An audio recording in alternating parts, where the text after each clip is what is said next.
Yes, well, it's a shame to see the violence flaring up in Hong Kong again. Now, turning from Asia to Europe now, and a speech made by Pope Francis is garnering rather a lot of attention. He was in France on Tuesday. It was a very brief trip in and out in just 4 hours, we believe. But while he was there, he had some rather blunt words for the leadership in France. Right. Well, he likened the current state of Europe to a, quote, somewhat elderly and haggard grandmother who is no longer fertile and vibrant during an address before the European Parliament in Strasbourg, France. Let's go ahead and take a listen first. And so today we are presented with the image of a Europe which is hurt not only by its many past ordeals, but also by present-day crises, which it no longer seems capable of facing with its former vitality and energy. A Europe which is a bit tired and pessimistic, which feels besieged by events and the winds of change coming from other continents.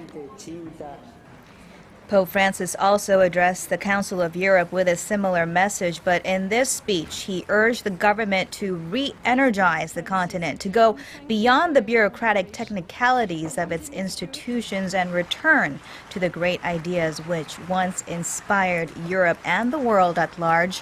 He also raised the plight of migrants, particularly the thousands who die trying to cross the Mediterranean to enter Europe for jobs and a better life. And it appeared the sharp critique was not lost with his listening audience either. As you just saw, he did receive several rounds of applause and an ovation as he left the room.